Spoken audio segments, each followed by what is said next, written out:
Good evening, everyone.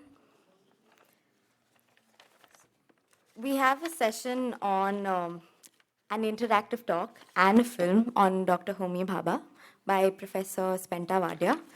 If I could just introduce Professor Spenta Wadia, he's a theoretical physicist at the Tata Institute of Fundamental Research. His main scientific work is in high energy physics, quantum gravity, and string theory. He's the founding director of the International Center for Theoretical Science of TIFR in Bangalore, where he is presently Distinguished Professor Emeritus. He's an alumnus of St. Xavier's College, Mumbai, IIT Kanpur, the City University of New York, and the University of Chicago. He has held long-term visiting positions at the Institute for Advanced Study in Princeton and CERN, Geneva. He is a recipient of the 2004 Physics Prize of the World Academy of Sciences, Italy, the 1995 Physics Prize of the International Center for Theoretical Physics, and the J.C. Bose Fellowship of the Government of India. He's an elected member of TWAS, a fellow of all the Science Academies of India, and a distinguished alumnus of St. Xavier's College, Mumbai. So I feel privileged to please call upon Sir. It would be wonderful to hear you.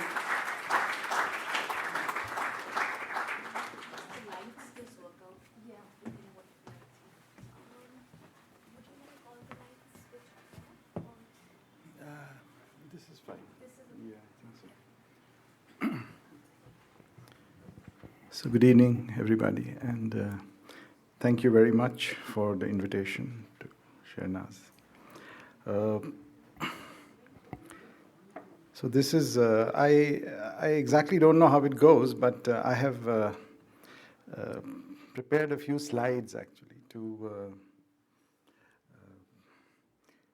basically as a prelude to the film, but it basically dwells on what is not in the film.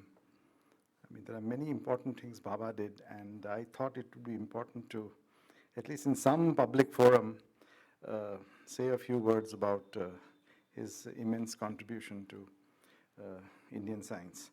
So in 2009, when we were celebrating in the Tata Institute the birth centenary of Dr. Homi Bhabha, we made a film on him actually, and I don't know how much we succeeded, but you'll see it, and I'll leave the judgment to you.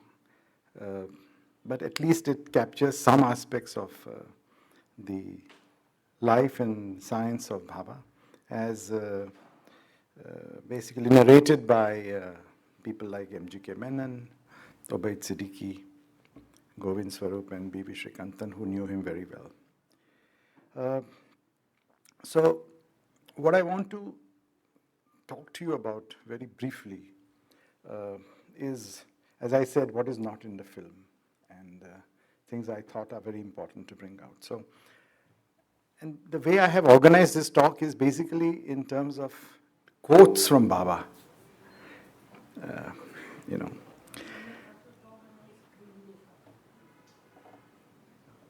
Okay, so first, Baba's view on the social function of science. So Baba's ideal of science was profoundly intertwined with the ideal of a better world based on his conviction that science is an enabler of social transformation.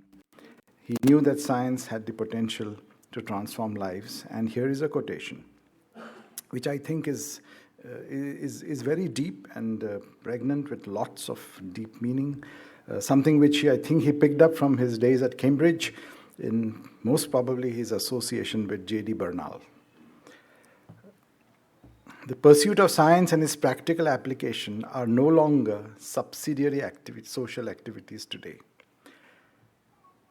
Science forms the basis of our whole social structure, without which life as we know it would be inconceivable. As Marx said, man's power over nature lies at the root of history. Science has at last opened up the possibility of freedom for all from long hours of manual drudgery, and today we stand at the beginning of an age in which every person will have the fullest opportunity to develop himself spiritually to the fullest stature. I think this is a very thoughtful and a very deeply humane vision. So this is where he comes from, okay? And this is the speech he gave on the 1st of June at the inauguration of the Tata Institute of Fundamental Research in 1945, a long time ago. Okay, so the next slide I want to inform you about is his views on the value of pure research. I think this is very, very relevant issue today, in which a lot of scientists actually are asked about what are your deliverables? What do you deliver actually and the funding agencies, etc., do ask these questions, and I think it should be again recalled that what Bhabha said with regard to this issue, that today we all know of the great importance of fundamental research and how entirely new avenues can be opened up by fundamental research, namely the study of nature for itself, unhampered by any preconceived practical ends. The progress of science has also been of great philosophical importance in widening our mental horizon and showing the limitations of common sense ideas based upon the world immediately perceived by our senses. So this is a quote from Bhabha, and it's so relevant. And of course, we are very, the history of science is replete with, the point made by Bhabha. For example, early in the 20th century, there were two important developments. One is called quantum mechanics. Never mind what it means. It's the one that's behind all the devices you use today, and computing, and eventually it led to electronic devices, which we are all enjoying and familiar with, which sort of shape modern life today. Lasers, the World Wide Web, the internet, and in turn also led to new eyes on the universe, discovery of elementary particles, gravitational waves, etc. So it's an amazing thing that fundamental research has to be done without any encumbrance of what is the delivery, immediate delivery. And all of science is replete with this. So there's a slogan floating around which I like very much: discover in India and make in India. See, not only make in India, but also discover in India. Okay, so this is about the value of pure research. So the next slide is on Bhabha on science policy, because science policy is very important, as we know. So here is again a quote. This is from the Government of India's Scientific Policy Resolution of 1958, of which he was one of the principal architects. The key to national prosperity, apart from the spirit of the people, lies in the modern age in the effective combination of three factors: technology, raw materials, and capital, of which the first is perhaps the most important, since the creation and adoption of new scientific techniques can, in fact, make up for a deficiency in natural resources and reduce the demands on capital. But technology can only grow out of the study of science and its applications. There's another quote which I like very much, due to Professor M.G.K. Menon, which is also very important, because Bhabha is usually viewed as a person from the Western world, okay, coming from a small community which is considered to be very westernized. However, this is Professor Menon's quote: his aim was not to bulldoze and plant science and technology as a shining imported item, and to create a uniform, faceless society, but to grow science indigenously as a way of life in the midst of all that was good and great from the past. A science which would bear the imprint of the traditions, the culture, and the natural gifts of the Indian people. I think this is a very, I'm very happy that Professor Menon actually made this statement many years ago, and it is recorded in our archives in Tata Institute. Uh, all right, so this is about science policy. Then, government support versus government control. I am deliberately raising issues actually which are very, very important today and to working scientists, institution builders. Uh, there's a subtle message over here. In the letter to the Dorabji Tata Trust proposing the founding of the Tata Institute, he found it necessary to emphasize that financial support from government need not, however, entail government control. So today, financial support does entail government control to some extent, to large extent, depends on where you work. And he quoted Professor A.V. Hill for the British practice, where a buffer of some kind is interposed to prevent government support from becoming government control. This is also an important aspect which we need to take into account. Now I come to 3 slides on science administration. Okay. So, the October 1963 issue of the International Science and Technology Journal, he was asked a question. This is 63, so the Tata Institute is already on way. What is your most serious problem?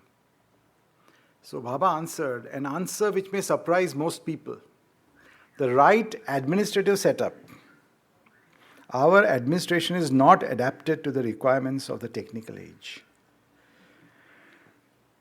We have inherited administrative services capable of dealing with all types of administration which had to be dealt with before independence in what was intended to be a static and underdeveloped country.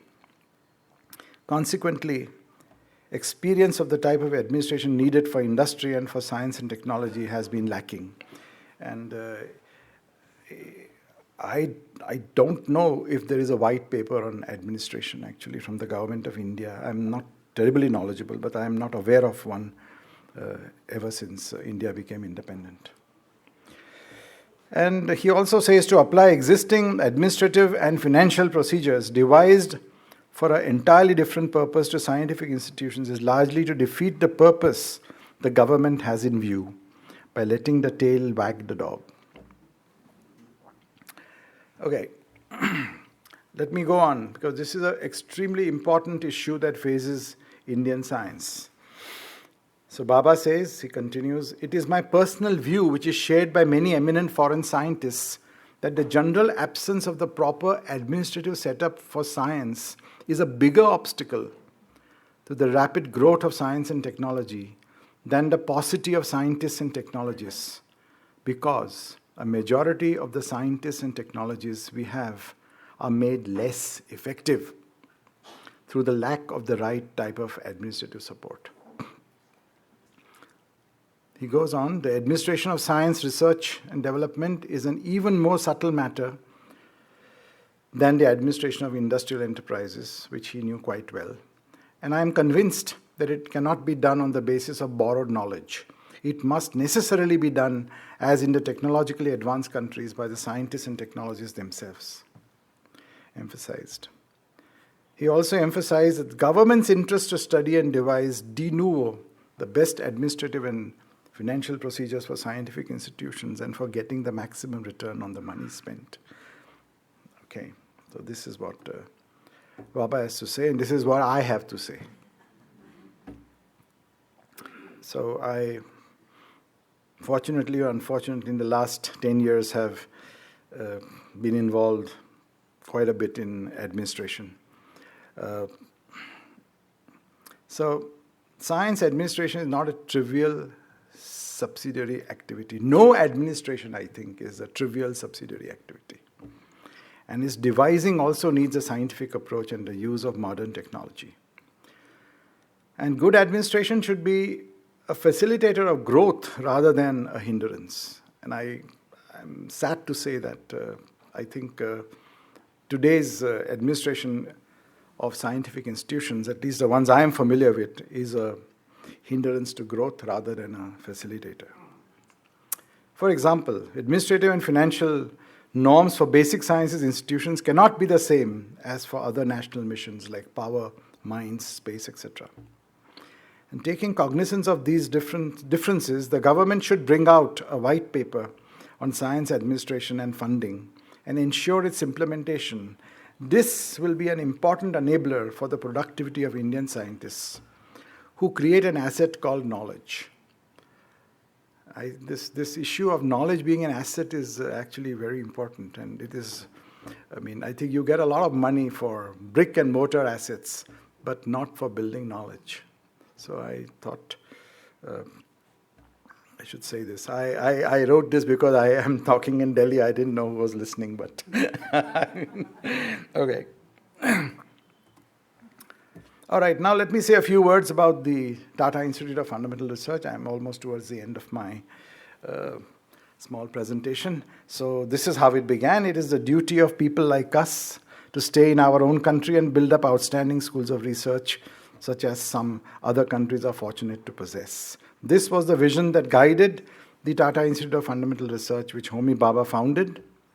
The institute was founded on 1st June 1945 with the support from the Dorabji Tata Trust. TIFR carries out basic research in physics, chemistry, biology, mathematics, computer science, and science education. And research at TIFR is distributed across 3 schools working over mathematical sciences, natural sciences, technology, and computer science. And today, the TIFR Mumbai, which incubated all the schools and centers, has spread all over India, and it's in a sense a nationally distributed institution. You have the original institution in Kolaba in Mumbai. Then you have the Homi Bhabha Center for Science Education, also in Mumbai. Then the TIFR Center for Applicable Mathematics is in Bangalore. National Center for Radio Astrophysics in Pune, which also hosts the GMRT telescope, and the National Center for Biological Sciences in Bangalore, the International Center for Theoretical Sciences in Bangalore, and TIFR's Center for Interdisciplinary Sciences, which is part of an envisaged TIFR Hyderabad, is in Hyderabad. So this is, in a very, very small nutshell, what the whole TIFR system is. And now, since it's me who is talking, I should tell you something about this International Center for Theoretical Sciences in Bangalore. So it was established in 2007, and it's an exciting new adventure. It's the only institute of its type in India. It aims to catalyze a transformation in research and education in the basic sciences and in mathematics. And the ICTS combines high-quality, visitor-driven international programs of varying durations with top-notch in-house research in various areas of the theoretical sciences and mathematics. So, it is a place in which you want to it's a place where India becomes a happening place in international science. So, we have lots of programs in various disciplines, across various disciplines of all the sciences, in which there are international visitors who come and spend long periods of time, interact with our people, and also give courses and educate our students. So we are building human resources also here this way.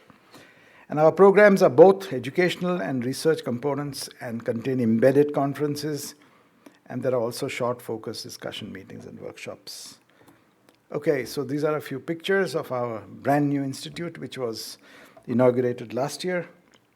It has world-class facilities.